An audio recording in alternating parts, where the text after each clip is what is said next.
The newly formed Bradford City Football Club take to the field for their first game in the Football League. Bradford had just switched codes from Northern Union, of which they were one of the founder members in 1895, to becoming an association football club in the summer of 1903. The crowd of 11,000 was 9,000 more than they'd received for their last game as a rugby club, and demonstrates the growing popularity of football as a spectator sport. Filmed on the 5th of September at Valley Parade, Bradford in their hooped claret and gold jerseys are seen warming up before an expectant crowd.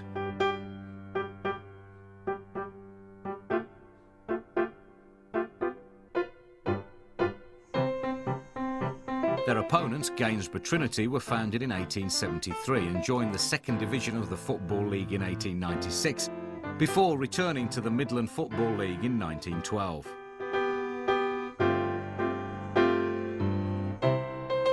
The Lord and Lady Mayoress of Bradford take their seats in the Edwardian version of the director's box, a bench on the side of the pitch.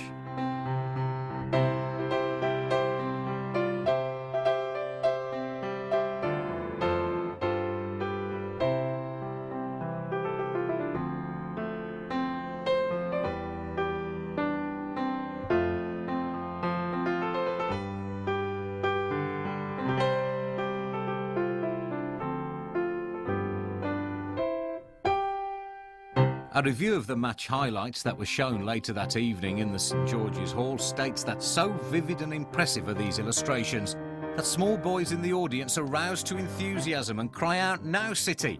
as though they were again on the scene of play. Valley Parade at this time was completely underdeveloped and was a completely open ground. Highlights in this section include Dickie Guy's dribble for City and a disallowed City goal. Despite the final result, a 3-1 defeat to Gainsborough Trinity, and a disallowed goal and a missed penalty, the commitment of the fans remained undiminished.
Two of the aristocrats and founder members of the Football League, Blackburn Rovers and Aston Villa, in action at Ewood Park on the 9th of April 1904.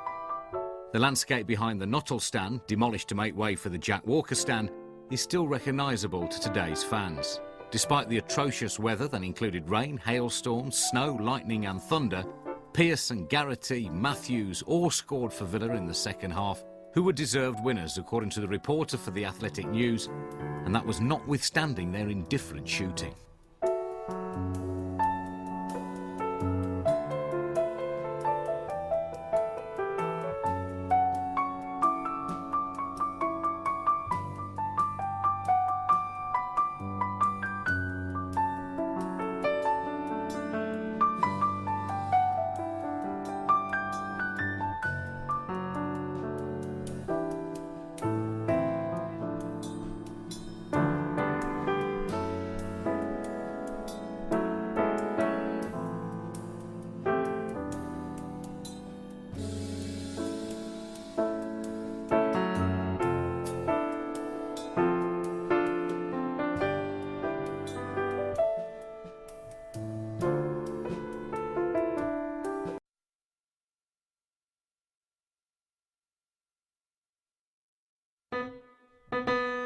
The custom of players walking onto the pitch single file would appear to have started with the introduction of the cinematograph. The Wolves team leave the Preston North End changing rooms. Prominent players on view include the Wolves goalkeeper Tommy Lunn wearing the flat cap. He made his debut in the team in the 1904-05 season. Preston North End, led out by their long-serving Scottish international Peter McBride. Described by contemporaries as the Prince of Goalkeepers and one of the finest custodians in the net, he played for Preston until his retirement in 1912. He was capped 6 times for Scotland.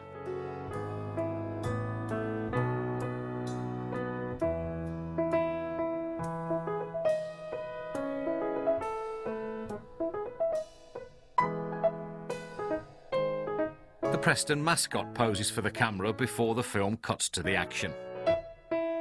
Preston's magnificent stadium was one of the more developed grounds at the time, and we get glimpses of the new Town End stand, which only opened weeks before. The grandeur of this stand is in contrast to the open terraces also shown.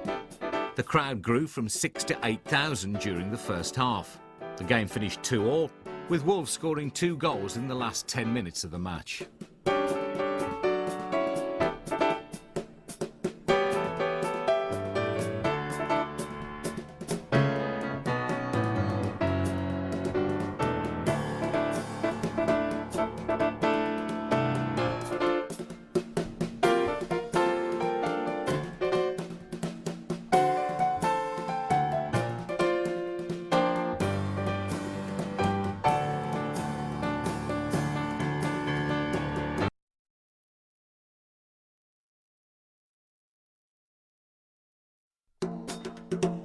Bolton and Burton United were only in the second division for 2 seasons, so this match must have taken place in the 1903-04 season or the one after. Burton Park at that time had a cycle track around the pitch. That was removed in the summer of 1905. Burton in the quarter strip are on the defensive against a Bolton side who are counted as one of the aristocrats of the game. Attendance appears low, with the spectators preparing for adverse weather conditions. Burton only remained in the Football League until 1907, when they were not re-elected, and by 1910 they'd folded as a club.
The players now appear very comfortable lining up for the cinematograph, and there's a nonchalance about them as they walk past the camera.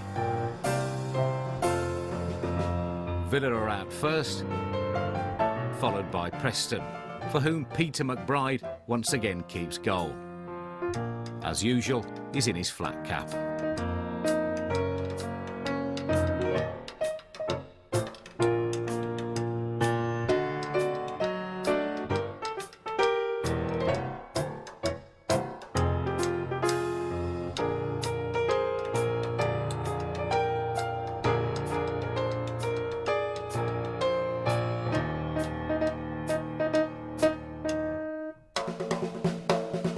The action on the pitch is fast and furious. Preston pile the pressure on the Villa goal. A near miss by Preston is soon followed by what appears to be a goal, which the crowd celebrate.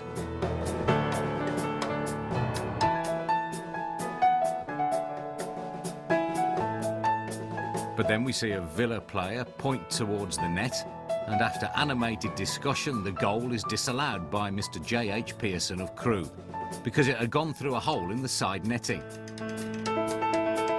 We see the referee inspecting the net.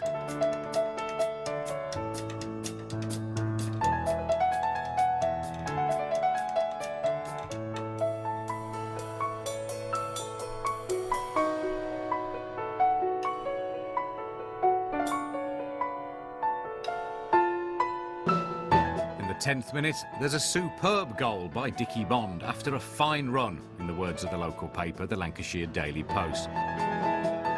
Preston scored another goal to finish up 2-0 winners.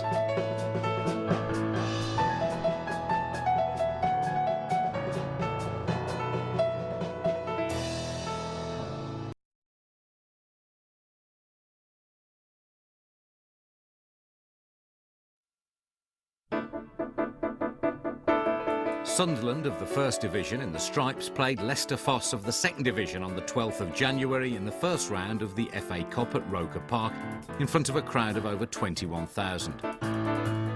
Sunderland are shown attacking the Leicester goal, and by half-time they were 3-0 up.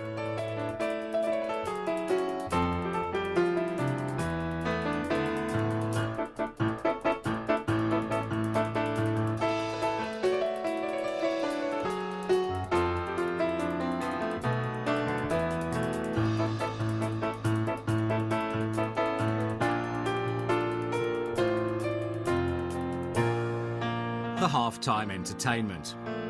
It was the norm at the time for the band to continue while play resumed.